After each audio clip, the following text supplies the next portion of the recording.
दोस्तों नमस्कार।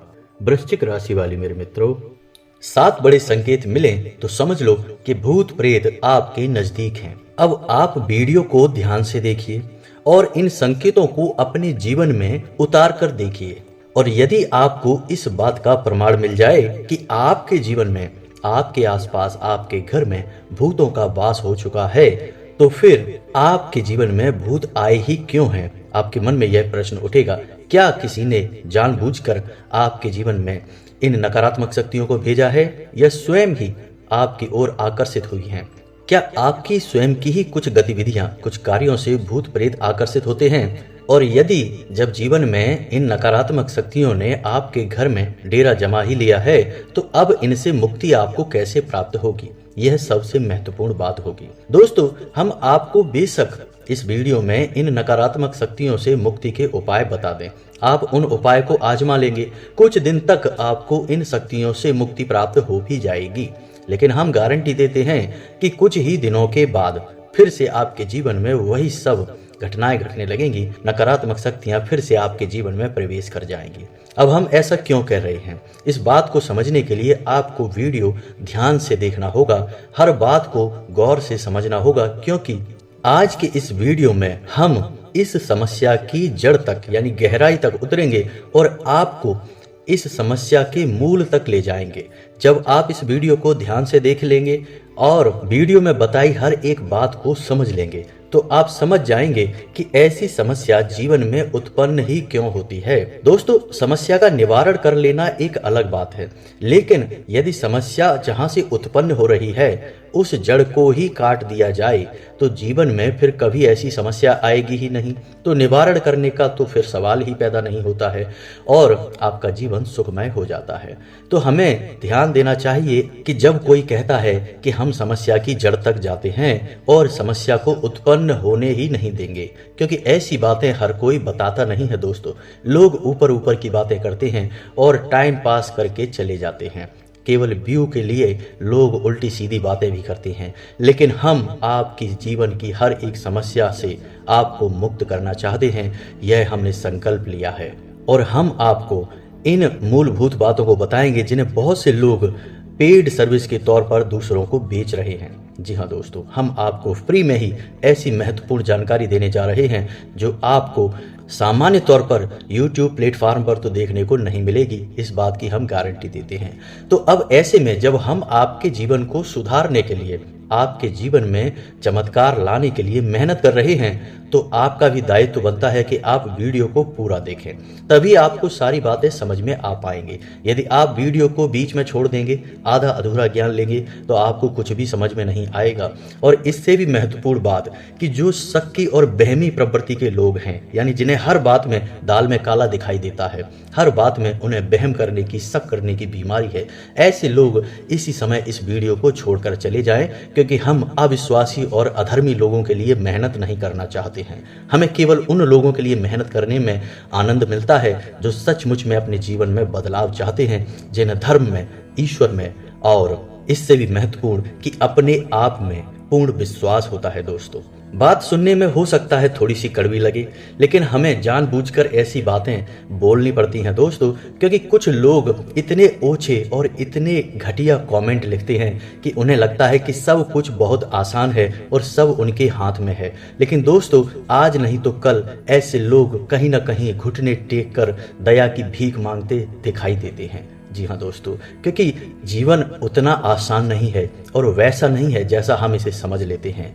आप गड्ढा कितना ही गहरा खोदिए, पानी निकलेगा कि नहीं निकलेगा यह ईश्वर तय करेंगे, आप नहीं तय कर सकते।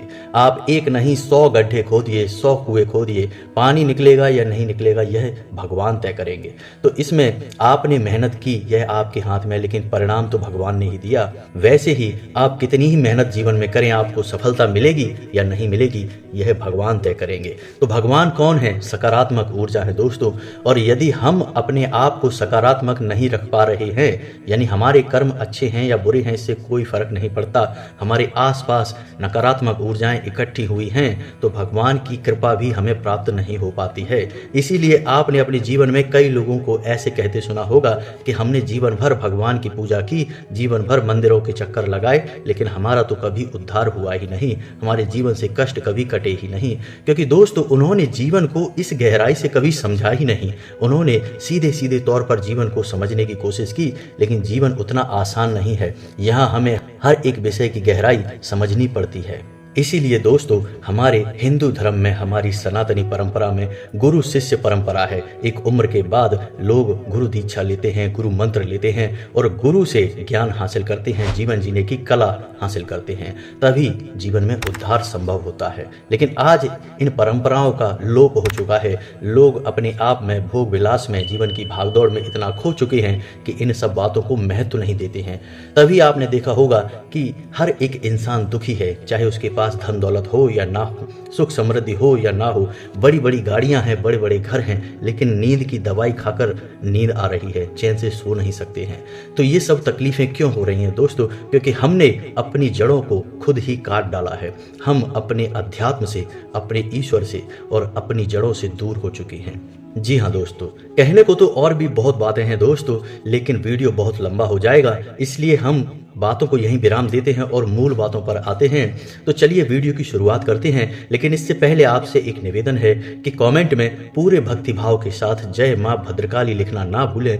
माता का सीधा आशीर्वाद आपको प्राप्त होगा, माता की कृपा आपको मिलेगी। और यदि चैनल पर पहली बार आए हैं तो आप चैनल को सब्सक्राइब करके बेल आइकन दबाना बिल्कुल ना भूलें दोस्तों। हम आपके लिए ऐसे ही ज्ञानवर्धक वीडियो रोज लाते रहते हैं। हम आपके लिए दिन रात मेहनत करते रहते हैं। आप हमारे चैनल को सब्सक्राइब करके एक कमेंट करके हमारा मनोबल बढ़ा सकते हैं। तो चलिए दोस्तों आपको बताते हैं कि क्यों आपके जीवन में बार बार नकारात्मक शक्तियां प्रवेश कर जाती हैं, क्यों आपका जीवन परेशानियों का घड़ा बन चुका है। आप कितनी ही मेहनत करें, आप एक हाथ जोड़ने की कोशिश करते हैं, दो हाथ टूट जाती है। आप पैसा कमाकर घर लाते हैं और उससे ज़्यादा खर्चे हो जाते हैं। आपके घर में ना चाहते हुए भी कलेश होता है, आपके घर में ना चाहते हुए भी रिश्ते खराब होते जा रहे हैं। तो दोस्तों अब ध्यान से समझिए, आप मेहनत कर रहे हैं, आपको फल नहीं मिल रहे, आपके जीवन में परेशानियां आ रही हैं, बार बार आ रही हैं, तो आप जाते हैं भगवान के मंदिर में, भगवान की पूजा आराधना करते हैं, तरह तरह के पूजा पाठ के कर्म कांडों में शामिल होते हैं, फिर भी आपके जीवन में बदलाव नहीं आ रहे हैं। तो अब आप समझिए कि जब आप मंदिर जा रहे हैं, मान के चलो कि आप शंकर जी के मंदिर गए और आपने पूजा पाठ की, सच्चे मन से की, तो अब क्या चाहते हैं? आपकी शंकर जी आएंगे आपके जीवन की रक्षा करने के लिए? नहीं दोस्तों, भगवान कभी किसी की रक्षा करने नहीं आते हैं। भगवान ने व्यवस्थाएं बनाई हैं, हम उन व्यवस्थाओं को समझेंगे तो हमारा जीवन बदलेगा। तो अब व्यवस्थाएं क्या हैं? तो दोस्तों किसी भी परिवार की रक्षा करने के लिए दो महाशक्तियां भगवान ने तैनात कर रखी हैं आपके घर के बाहर। जी हाँ दोस्तों, कौन है वो दो महाशक्तियां? पहली शक्ति आपकी कुल देवी, जी हाँ दोस्तों, दूसरी शक्ति आपके पितृ। तो अब आप अपने सीने पर हाथ रखकर एक बार हमें बताइए कि क्या आपको पता है कि आपकी कुल देवी या कुल देवता कौन है? और यदि आपको पता है तो आप अपनी कुल देवी या कुल देवता की पूजा करते हैं, नित्य करते हैं, रोज उनके नाम का एक दीपक भी जलाते हैं? तो दोस्तों अब आप दूसरा प्रश्न सुनिए कि क्या आप अपने पितरों को भोजन देते हैं? क्या आपके पितृ शक्तिशाली हैं? अब आपने सुना होगा कि पितृ दोष लग गया। तो पितृ दोष क्या होता है दोस्तों? पितृ दोष कोई ऐसा दोष नहीं है, सुनने से तो ऐसा लगता है जैसे पितृ आपको परेशान कर रहे हैं, लेकिन दोस्तों पितृ क्यों आपको परेशान करेंगे? आप खुद ही समझिए। पितृ कौन है? आपके पुरखे पूर्वज हैं, जिन्होंने आपको इस संसार में लाया है, आपको पैदा किया है। तो जिसने आपको पैदा किया, क्या वो आपको कभी परेशान करेगा? नहीं दोस्तों, ये ऐसा नहीं होता है। तो अब सुनिए कि ऐसा होता क्यों है कि पितृ दोष उत्पन्न होता है और परेशानियां आती हैं। तो पितरों का काम है हमारे घर में आने वाली नकारात्मक ऊर्जाओं को रोकना, उन्हें हमारे घर में प्रवेश ना करने देना, और जो घर में प्रवेश कर चुकी हैं उन्हें भगा देना। अब ऐसा करने के लिए हमारे पितरों का शक्तिशाली होना बहुत आवश्यक है। तो हमारे शास्त्रों में कई क्रिया विधियां हैं, कई पूजा पाठ कर्म कांड हैं जिनसे हम अपने पितरों को भोजन देते हैं। जी हाँ दोस्तों, और हमारे पितृ शक्तिशाली होते हैं। अब किसी के मन में ऐसा प्रश्न उठेगा कि पितृ भोजन कैसे करेंगे, पितृ तो आते ही नहीं हैं, उनके पास तो शरीर ही नहीं है। तो आप समझिए दोस्तों कि यहाँ बात ऊर्जाओं की हो रही है, और वायु स्वरूप होता है, चाहे पितृ हों, चाहे पूर्वज हों, चाहे भगवान हों, चाहे नकारात्मक शक्तियाँ हों, चाहे सकारात्मक शक्तियाँ हों, सब ऊर्जा के अलग अलग स्वरूप होते हैं और इन्हें हम वायु स्वरूप मानते हैं। तो जब हम किसी को भोजन की थाली परोस कर देते हैं अपने पितरों को, तो पितृ ने उस भोजन की थाली में से निकलने वाली ऊर्जा को ग्रहण कर लिया। अब आपको देखने में लग रहा है कि वो खा तो रहे नहीं हैं, लड्डू तो खा नहीं रहे हैं, पूड़ी तो खा नहीं रहे हैं, लेकिन उस लड्डू और पूड़ी से निकलने वाली ऊर्जा को उन्होंने सोख लिया, ग्रहण कर लिया, और इसी से उन्हें बल प्राप्त हो गया। तो दोस्तों आप बताइए कि आपने पितरों की पूजा कब की थी, अपने कुल देवी या देवता की पूजा कब की थी? यही बात हमारे कुल देवी या देवता पर भी लागू होती है। कुल देवी यानी हमारे कुल में सदियों से, वर्षों से उनका पूजन होता चला आ रहा है। हमारे कुल की रक्षक हैं वो, हमारे कुल की हर एक समस्या का समाधान करने वाली देवी हैं। क्या आप उन्हें पूजा पाठ कर रहे हैं? क्या आप उन्हें खुश कर रहे हैं? खुश करने से तात्पर्य है कि आप उस सकारात्मक ऊर्जा को अपने घर में आकर्षित कर पा रहे हैं। जब आप अपने कुल देवी या देवता को पूजन नहीं करते हैं, अपने पितरों का पूजन नहीं करते हैं, तो अब आपका घर खुला दरवाजे वाला घर हो गया। अब ऐसे में कोई भी नकारात्मक शक्ति जो ऐसे ही भटकती रहती है, जिसे हम ऊपरी हवा कहते हैं, समझ रहे हैं दोस्तों, कोई भी खुली शक्ति आपके घर में प्रवेश कर जाएगी, क्योंकि आपका घर तो रक्षक के विहीन है, आपके घर में कोई सुरक्षा ही नहीं है। तो अब ऐसे में आपके घर में वह शक्ति प्रवेश कर गई। अब आपने मानकर चलो किसी ने आपसे कहा कि पितृ दोष लग गया है, आपने कोई उपचार कर लिया और अपने पितरों को भोजन वगैरह दे दिया और आपके पितृ शक्तिशाली हो गए और आपको उन नकारात्मक शक्तियों से मुक्ति भी प्राप्त हो गई। लेकिन कुछ ही दिनों बाद आप देखेंगे कि फिर से माहौल जैसे का तैसा हो गया, यानी कि परेशानियां फिर से वही की वही हो गई। तो आपको एक बार ऐसा काम करके नहीं छोड़ना है। पितरों को शक्ति लगातार मिलती रहनी चाहिए, पितरों का पूजन लगातार होते रहना चाहिए, कुल देवी का पूजन भी लगातार होते रहना चाहिए। उम्मीद है दोस्तों कि यहाँ तक आपको बात समझ में आ गई होगी कि कैसे भूत प्रेत हमारे घर में प्रवेश करते हैं और कैसे हमें उनसे मुक्ति प्राप्त होती है। अब यहाँ पर ध्यान देने वाली बात यह है कि यहाँ पर कुछ भी भौतिक नहीं है, स्थूल नहीं है। यानी जो भूत हमारे घर में घुस रहे हैं वे भी भौतिक नहीं है, हमें दिखाई नहीं देंगे। जो पितृ उनसे रक्षा कर रहे हैं वो भी भौतिक नहीं है, स्थूल नहीं है, हमें वो भी दिखाई नहीं देंगे। लेकिन ये ऊर्जाएं हैं, ये शक्तियां हैं जो हमारे आसपास लगातार कार्य कर रही हैं। अब कोई कहेगा कि क्या गारंटी है कि ऊर्जाएं हमारे आसपास हैं और हमारी रक्षा कर रही हैं? तो दोस्तों ऊर्जाओं को आप देख नहीं सकते हैं। एक उदाहरण से आप समझिए कि आपका मोबाइल है, बंद पड़ा है टेबल पर, अचानक घंटी बजती है और आप देखते हैं कि कोई कॉल कर रहा है उसमें, या किसी ने आपको मैसेज भेजा है। वो मैसेज आपके मोबाइल ने कैसे ढूंढा? क्योंकि वह ऊर्जा के संपर्क में है लगातार। आपको लग रहा है कि मोबाइल के आसपास तो कोई ऊर्जा है नहीं, कुछ भी है नहीं, सब कुछ खाली है, लेकिन मोबाइल को पता है कि ऊर्जाएं कहाँ हैं। वैसे ही आप अपने आसपास के भूत प्रेतों को, पितृ पूर्वजों को, कुल देवी देवता को देख नहीं पा रहे हैं, लेकिन आप उनके संपर्क में हैं, लगातार हैं। आपके जीवन में उनका प्रभाव है। जो भी घटनाएं आपके जीवन में घट रही हैं उनमें उनका कुछ ना कुछ लेना देना अवश्य है, आप माने या ना माने दोस्तों। आज नहीं तो कल आपको मानना ही पड़ेगा। आखिर कब तक आप इन शक्तियों से टकराएंगे? कब तक आप परेशानियों को झेलेंगे? आज नहीं तो कल आप भी कहेंगे कि अब तो मुक्ति चाहिए। तो दोस्तों यहाँ तक आपको समझ में आ गई होगी पूरी बातें कि कैसे हमारे घर में नकारात्मक शक्तियाँ आती हैं। अब हम आपको बताते हैं मुख्य 7 संकेत कि आपके घर में भूतों का वास हो चुका है। जी हाँ दोस्तों, कभी कभी तो आपको स्पष्ट संकेत दिखाई दे सकते हैं और कभी कभी संकेत बहुत ही हल्के होंगे, लेकिन होंगे अवश्य। तो आप समझने की कोशिश करिए कि क्या है संकेत। तो हम शुरुआत करेंगे हल्के संकेतों से और आपको मुख्य और प्रबल संकेतों तक लेकर जाएंगे। तो सबसे पहला संकेत जो कि बहुत हल्का है, लेकिन आपको महसूस अवश्य होता होगा कि आप बाहर से जैसे ही अपने घर में प्रवेश करते हैं आपका मूड खराब होने लगता है। जी हाँ दोस्तों, होना उल्टा चाहिए था कि आपके घर में आकर आपको सुकून प्राप्त होना चाहिए था, लेकिन ऐसा होता नहीं है। आपको घर में आते ही अजीब सा महसूस होने लगता है, कुछ घुटन सा महसूस होगा। जी हाँ दोस्तों, कभी कभी ऐसा होता है कि आप काम पर नहीं जाते हैं, छुट्टी का दिन है, आप दिन भर घर में रहते हैं। ऐसे में आपको बहुत अधिक आलस, बहुत अधिक थकान, बहुत अधिक निराशा और बहुत अधिक कमजोरी का एहसास होगा। जी हाँ दोस्तों, यदि आपको ऐसा लग रहा है तो समझिए कि आपके घर में नकारात्मक वातावरण है, नकारात्मक शक्तियां हैं। दूसरा संकेत कि घर में कोई ना कोई सदस्य लगातार बीमार बना रहेगा। जी हाँ दोस्तों, खास तौर से घर की महिलाएं, एक ना एक बीमारी लगी ही रहेगी। आप एक बीमारी का इलाज कराएंगे, दूसरी आ जाएगी। कभी कभी ऐसा भी होगा कि बीमारी रहेगी, शरीर टूटता रहेगा, अंदर ही अंदर इंसान कमजोर होता जाएगा, लेकिन आप जब इलाज कराने जाएंगे तो कोई बीमारी नहीं निकलेगी। डॉक्टर सारे चेकअप करेगा, बोलेगा कोई बीमारी नहीं है। ये सोचते बहुत हैं, टेंशन में रहते हैं, लेकिन इंसान कहेगा कि हमें कोई टेंशन नहीं है, हम कुछ भी नहीं सोचते हैं, फिर भी बीमारी है। और यह बीमारी, अनजानी बीमारी क्या है? यह नकारात्मक शक्ति है और उसका प्रभाव है। तीसरा कि आपकी आमदनी प्रभावित होगी दोस्तों, इनकम। जी हाँ दोस्तों, घर में क्लेश का माहौल बढ़ेगा जैसे जैसे आपकी आमदनी प्रभावित होगी, यानी आपकी आमदनी कम होती चली जाएगी। जहां आप पहले 1000 रुपए अपनी दुकान पर प्रॉफिट लेकर आते थे, वहीं अब आपको 100-200 भी लाना मुश्किल हो जाएगा। दिनों दिन आपकी आमदनी कम होती चली जाएगी। एक समय ऐसा भी आ जाएगा कि आपको लगेगा कि अब तो यह धंधा व्यापार बंद कर देना चाहिए, या आप जिस भी नौकरी में हैं वहां भी आपको बहुत मानसिक प्रताड़नाएं हासिल होंगी। काम में आपका मन नहीं लगेगा, आपको लगेगा कि यह नौकरी अब छोड़ देनी चाहिए। यानी आमदनी के स्रोत धीमे धीमे कमजोर पड़ते चले जाएंगे और एक समय आएगा कि लगभग आमदनी बंद हो जाएगी। दूसरा, आपके ऊपर कर्जा बढ़ने लगेगा। आप जिससे भी कर्जा लेंगे उसे चुका नहीं पाएंगे। आप चाहे किसी से 100 रुपए ले लें, चाहे 1000 ले लें, चाहे 10,000 ले लें, परिस्थितियां कभी ऐसी बनेगी ही नहीं कि आप उन रुपयों को वापस कर सके।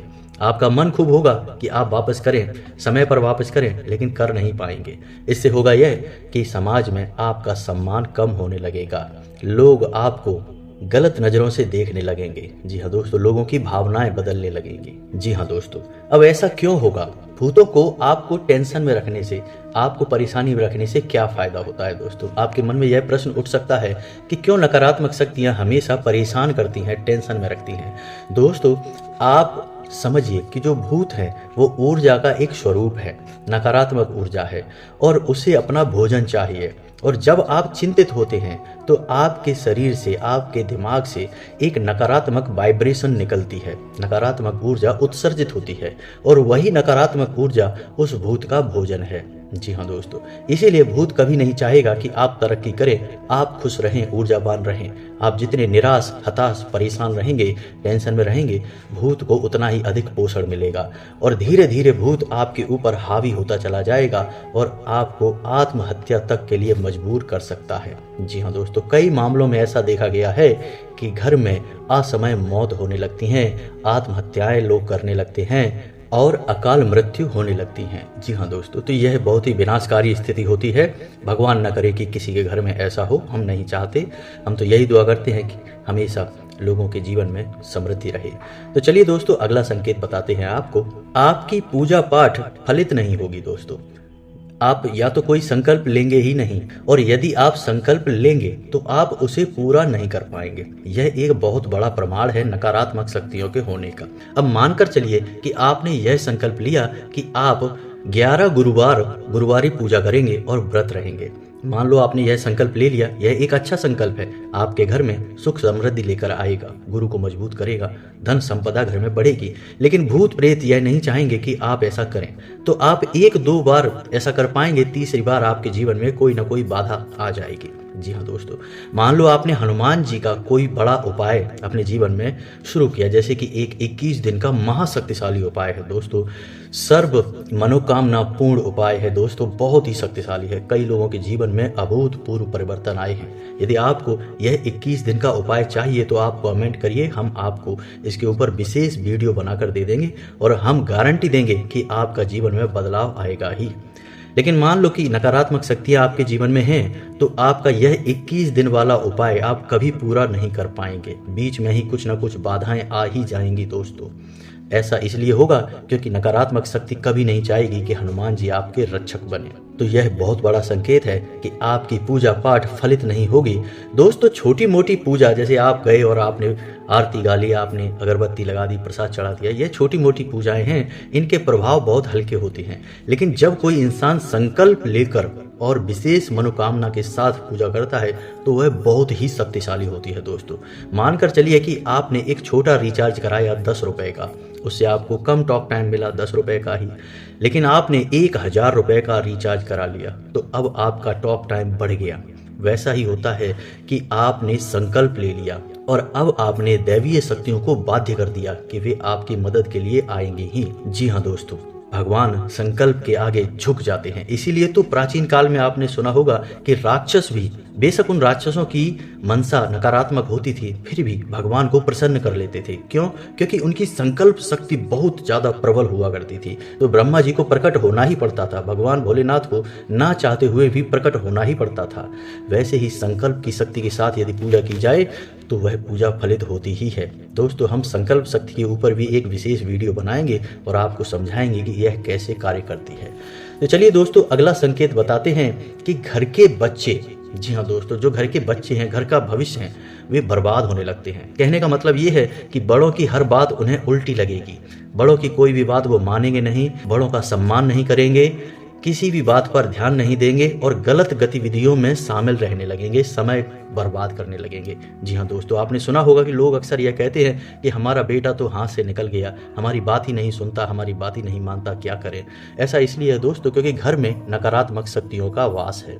जी हाँ दोस्तों, यानी बच्चे पढ़ाई नहीं करेंगे, अच्छे कामों में मन नहीं लगाएंगे, नकारात्मक हो जाएंगे। जी हाँ दोस्तों, अब प्रबल संकेत की बात करते हैं, यानी स्पष्ट तौर पर ये संकेत बताएंगे कि आपके घर में भूतों का वास हो चुका है। दोस्तों, कभी कभी आपको घर में अचानक एक तीव्र बदबू का एहसास होगा, तीव्र दुर्गंध आपको आएगी, जैसे कोई धूम्रपान कर रहा है, बीड़ी सिगरेट वगैरह पी रहा है, उसकी स्मेल आ सकती है, शराब की बदबू आ सकती है, या किसी अन्य प्रकार की सड़ी गली चीज़ों जैसी बदबू आपको आएगी। जी हाँ दोस्तों, कुछ ही देर तक यह बदबू रहेगी, उसके बाद चली जाएगी। यदि ऐसा है तो आप समझिए कि कोई बहुत बड़ी प्रचंड नकारात्मक शक्ति आपके घर में प्रवेश कर चुकी है। इससे आपको जल्द से जल्द मुक्त होना होगा, वरना बहुत बड़ी विनाश लीलाएं आपके घर में शुरू होने वाली हैं। जी हाँ दोस्तों, एक और है संकेत जो बहुत प्रबल है कि घर में जो मुख्य घर के लोग होंगे, यानी कि घर के जो बड़े सदस्य हैं, जिनके ऊपर घर का भार है, जिम्मेदारियां हैं, ऐसे लोगों का चरित्र बदलने लगेगा, भंग होने लगेगा। यानी पर स्त्री गमन, जुआ, शराब जैसी गलत गतिविधियों में, विनाशकारी गतिविधियों में ऐसे लोग लिप्त रहने लगेंगे। अपनी धन संपदा को तो गंवाएंगे ही, अपना मान सम्मान भी गंवा देंगे, और मान सम्मान को गंवाने का इन्हें कोई दुख भी नहीं होगा। जी हाँ दोस्तों, कई बार ऐसा देखा गया है कि लोगों के 3-3 बच्चे हैं, 40-40 साल की उम्र हो गई, 10-10 साल की, 12-12 साल की, 15-15 साल की शादियां हो गई, लेकिन इसके बाद भी उन्होंने अपने परिवार को छोड़ दिया और दूसरी स्त्री के साथ रहने लगे। ऐसा इसीलिए होता है दोस्तों क्योंकि नकारात्मक शक्ति बुरी तरह से उनके दिमाग पर हावी है। उन्हें कुछ भी नहीं दिखाई दे रहा गलत कार्यों को करने के अलावा, गलत काम ही उन्हें सही काम लग रहे हैं। एक और संकेत है कि यदि आपके घर में कोई पालतू जानवर है तो वह बहुत डरा डरा सा रहेगा, सहमा सा रहेगा, घर के किसी विशेष भाग में भूल कर भी नहीं जाएगा। यदि आप उसे खींचकर उस तरफ ले जाने की कोशिश करेंगे तो वह थर थर डर से कांपेगा दोस्तों, बुरी तरह से कांपेगा। खास तौर से यदि आपके घर में कुत्ते वगैरह पले हैं तो वह आपके घर के किसी एक विशेष भाग में जाएंगे नहीं, बहुत ज़्यादा डरेंगे, आपके घर से भागने की कोशिश करेंगे। जी हाँ दोस्तों, क्योंकि जो नकारात्मक शक्ति है, जो भूत प्रेत हैं, उन्हें हमारी आंखें नहीं देख सकती, लेकिन जानवरों की आंखें उन्हें स्पष्ट तौर पर देख सकती हैं। तभी तो आपने देखा होगा कि रात में अचानक सुनसान होता है, गली में कुछ भी नहीं होता, लेकिन अचानक एक तरफ देखकर गली के सारे कुत्ते भौंकने लगते हैं और बहुत देर तक भौंकते हैं और कुछ देर बाद बिल्कुल शांत हो जाते हैं। ऐसा क्यों होता है दोस्तों? उन्हें क्या दिखाई दे रहा है? किस चीज़ के ऊपर वो भौंक रहे हैं? कुछ तो खास है दोस्तों, क्योंकि उनकी आंखें वो देख सकती हैं जो हमारी आंखें नहीं देख सकती। और हाँ दोस्तों, एक संकेत और है जो आपको बताते हैं, आप इससे आसानी से पता लगा लेंगे, और यह बहुत ही स्पष्ट संकेत है दोस्तों। आपके घर में तुलसी का पौधा तो होगा ही। जैसे ही आपके घर में नकारात्मक शक्ति प्रवेश करेगी, तुलसी का पौधा सूखना शुरू हो जाएगा। फिर आप उस पौधे को उखाड़ देंगे, दूसरा पौधा लगाएंगे, वह भी सूख जाएगा। आप कितने ही पौधे लगाइए, तुलसी आपके घर में ठहरने वाली नहीं है, क्योंकि सकारात्मक शक्ति में ही तुलसी वास करती हैं, नकारात्मक ऊर्जा में तुलसी तुरंत समाप्त हो जाती है। इसी के साथ साथ दोस्तों, यदि दूसरे हरे पौधे भी हैं आपके घर में तो वो एक एक करके मरने लगेंगे। जी हाँ दोस्तों, चाहे वह फूल का पौधा हो या कोई अन्य प्रकार का, केले का, आंवले का या कोई भी अन्य प्रकार का दैवीय प्रभाव वाला पौधा हो या कोई साधारण पौधा हो, हरा भरा पौधा आपके घर में जीवित नहीं बचेगा, वह मरने लगेगा। इसके स्थान पर आपके घर में पीपल और बबूल जैसे पौधे सिर उठाने लगेंगे, यानी उगने लगेंगे। जी हाँ दोस्तों, घर के कोनों में, दीवारों में कहीं ना कहीं आपको कोई ना कोई ऐसा एक पौधा दिखाई देगा जो नकारात्मक शक्तियों को आकर्षित करता है। तो ऐसे पौधे आपके घर में स्थान बनाने लगेंगे। तो अब आप देखिए कि कौन से ऐसे संकेत हैं जो आपके जीवन में दिखाई दे रहे हैं। दोस्तों, आपकी जागरूकता ही आपको बचाएगी। भगवान स्वयं उतर कर नीचे नहीं आएंगे, यकीन मानिए। आप जितने जागरूक रहेंगे, जितनी मेहनत करेंगे, जितनी सकारात्मक सोच रखेंगे, उतना ही आपका जीवन बदलेगा। जी हाँ दोस्तों, तो अब समझिए कि आपने जान लिया कि आपके घर में कोई समस्या है, अब आपको उसका निवारण चाहिए। तो सबसे पहले आपको अपने घर की कुल देवी या देवता को अपने घर में आवाहन करना है, उनका पूजन करना है। अब आप यह कैसे करेंगे? कुछ लोग कहेंगे कि हमें तो पता ही नहीं कि हमारे कुल देवी कौन है, कुल देवता कौन है। तो आपको घबराने की कोई ज़रूरत नहीं है। आप पता लगाते रहिए। जब आपको लग जाए, आपके परिवार में पूछिए, बड़े बुजुर्गों से पूछिए। जब आपको पता लग जाए तब आप उनकी पूजा करना शुरू कर देना। लेकिन उससे पहले आप एक काम कर सकते हैं कि आपके घर की दहलीज, जो मुख्य दरवाजा है, उसकी दहलीज पर आपके कुल देवी या देवता का वास माना जाता है। जब आप उनका पूजा पाठन नहीं करते हैं तो वे आपके घर को छोड़कर चले जाते हैं। तो आपको सहृदय उनका आवाहन करते हुए अपने घर की दहलीज पर बाईं ओर शाम के समय एक गाय के घी का दीपक जलाना है। अब आपको दीपक ऐसे ही नहीं जला देना कि आप गए और आपने दीपक जला दिया। याद रखिए, दीपक के विधि विधान हैं।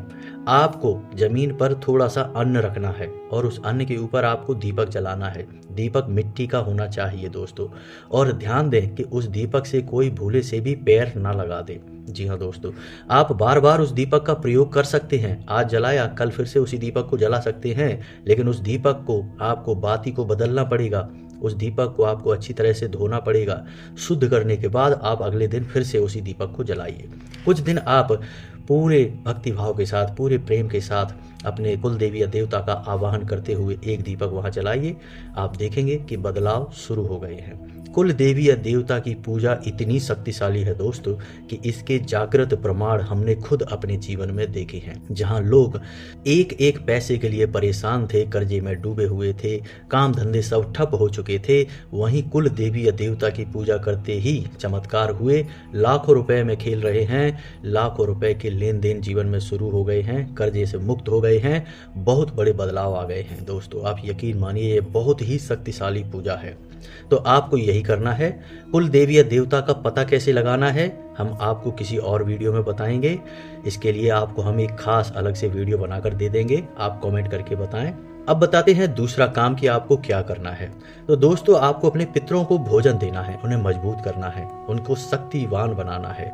तो आप यह कैसे करेंगे? तो दोस्तों, हमारे घरों में प्राचीन काल में एक परंपरा हुआ करती थी कि माताएं बहनें जब खाना बनाती थीं, रोटी बनाती थीं, तो पहली रोटी गाय की और आखिरी रोटी कुत्ते की। गाय और कुत्ते पितृ के वाहन होते हैं। दोस्तों, यदि आप गाय को और कुत्ते को भोजन कराते हैं तो आपके पितरों को भोजन प्राप्त होता है, पितृ ऊर्जावान होते हैं, पितृ दोष कभी नहीं लगता है। तो यह आप बताइए कि आपके घर में ऐसा होता है? पहली रोटी गाय के लिए आप निकालते हैं, आखिरी रोटी कुत्ते के लिए आप निकालते हैं। अगर आप निकालते हैं तो आप पर पितृदोष कभी लग नहीं सकता, लेकिन हम गारंटी देते हैं कि ऐसा आपके घर में होता नहीं है। तो अब आप यह शुरू करिए। दूसरा कि आप सूर्य को अर्घ देना शुरू करिए। जी हाँ दोस्तों, क्योंकि पितरों का जो वास है वह सूर्य लोक के सबसे नजदीक है। जब आप सूर्य का पूजन करते हैं तो वह पितृदेव को शक्तिवान बनाता है, पितृ हमारे खुश होते हैं। इसके लिए आप यह कर सकते हैं कि जल में थोड़े से काले तिल डालकर यदि आप सूर्य को अर्घ देते हैं तो हमारे पितरों को ऊर्जा प्राप्त होती है। एक छोटा सा काम आप और कर सकते हैं कि जब भी आपके घर में कोई पूजा पाठ होती है, छोटी मोटी ही पूजा सही, सत्यनारायण की कथा ही सही, छोटी सी रामायण ही सही, कोई भी पूजा होती है, तो आप एक थाली, यानी सबसे पहली थाली तो आप भगवान के लिए लगाएंगे, भगवान का आह्वान करेंगे। दूसरी थाली आप अपने पितरों के लिए सजाइए और उसे अपने घर की छत पर रख दीजिए। जी हाँ दोस्तों, और आप अपने पितरों का हाथ जोड़कर आवाहन करिए कि हे पितृ देवता, आप हमारी भूल चूक माफ करिए और हमने आपके लिए भोजन तैयार किया है, आप इस भोजन को ग्रहण करिए। और आप उस भोजन की थाली को छत पर ही रखा छोड़ दीजिए कुछ घंटों के लिए। 2-4 घंटों के बाद आप उस थाली को उतार लाइए। अब आप देखेंगे कि वह थाली में भोजन तो ज्यों का त्यों है, किसी ने खाया ही नहीं है। तो हम आपको पहले ही कह चुके हैं कि हमारे जो पितृ हैं वे भोजन की ऊर्जा को सोख लेते हैं, भोजन को भौतिक रूप में नहीं ग्रहण करते, क्योंकि उनके पास भौतिक शरीर नहीं है, उनके पास ऊर्जा स्वरूप है, तो ऊर्जा ही तो ग्रहण करेंगे। तो आप समझिए कि पितरों ने भोजन कर लिया, पितृ शक्तिशाली हो गए। जी हाँ दोस्तों, अब इसी के साथ साथ आप यह भी कर सकते हैं कि अपने घर की किचन में रात के समय एक जल का बर्तन यानी जल का कलश भर के रख दें और सुबह आप उस जल को अपने घर के दरवाजे पर यानी कि सूर्योदय से पहले करें तो बहुत अच्छा रहेगा। सूर्योदय के कुछ बाद भी आप कर सकते हैं। उस जल का अपने घर के दरवाजे पर सिंचन करें, इससे आपके पितृ तृप्त होते हैं, उनकी प्यास समाप्त होती है। आप इन कार्यों को करके तो देखिए दोस्तों, आपके जीवन में चमत्कार घटित ना हो जाए तो कहना हम गारंटी देते हैं, आपका जीवन बदल जाएगा। कोई भूत प्रेत, कोई भी नकारात्मक शक्ति आपका बाल भी बांका नहीं कर सकती, क्योंकि अब आपने अपने घर के रक्षकों को शक्तिशाली बना दिया है। अब आपके घर में कोई भी नकारात्मक शक्ति प्रवेश कर ही नहीं सकती है। जी हाँ दोस्तों, तो यह तो थी जानकारी कि कैसे जीवन में परेशानियां आती हैं और कैसे इनका निवारण प्राप्त होता है। वीडियो थोड़ी लंबी अवश्य हो गई है दोस्तों, लेकिन हमने वीडियो में कूट कूट कर ज्ञान भर दिया है, आपको हर एक बात बारीकी से समझाई है। दोस्तों, जीवन में ज्ञान जहाँ से भी मिले, जितना भी मिले, उसे ले लेना चाहिए, क्योंकि ज्ञान ही तो है जो हमें जीवन की परेशानियों से मुक्त करता है और हमें जानवरों से अलग बनाता है। मानव ज्ञान से परिपूर्ण होना ही चाहिए। तो दोस्तों, आपको हमारे द्वारा दी गई जानकारी कैसी लगी आप कमेंट करके बताना। आपको किस विषय पर और वीडियो चाहिए, हम डिटेल में पूरे विस्तार के साथ आपको उस विषय पर वीडियो बनाकर दे देंगे। कुछ ही दिनों में दोस्तों हम अपना एक हेल्पलाइन नंबर यानी व्हाट्सएप ग्रुप नंबर भी जारी करने जा रहे हैं, जिसमें आपको 1-to-1 यानी फेस टू फेस आपको हम सलाह देंगे, आपकी परेशानियों से आपको मुक्त करेंगे। इस बात का हमारा आपसे वादा है। तो उम्मीद है कि आपको हमारे द्वारा दी गई जानकारी अच्छी लगी होगी। यदि जानकारी अच्छी लगी है तो वीडियो को प्यारा सा लाइक अवश्य करें, जो भी आपके मन में आए आप कमेंट अवश्य करें और कमेंट में पूरे भक्तिभाव के साथ जय माँ भद्रकाली लिखना ना भूलें, क्योंकि माता आपकी सबसे बड़ी रक्षक हैं दोस्तों। इसी के साथ साथ आज का वीडियो समाप्त करते हैं। मिलते हैं अगले ज्ञानवर्धक वीडियो में, तब तक के लिए धन्यवाद। जय माता की।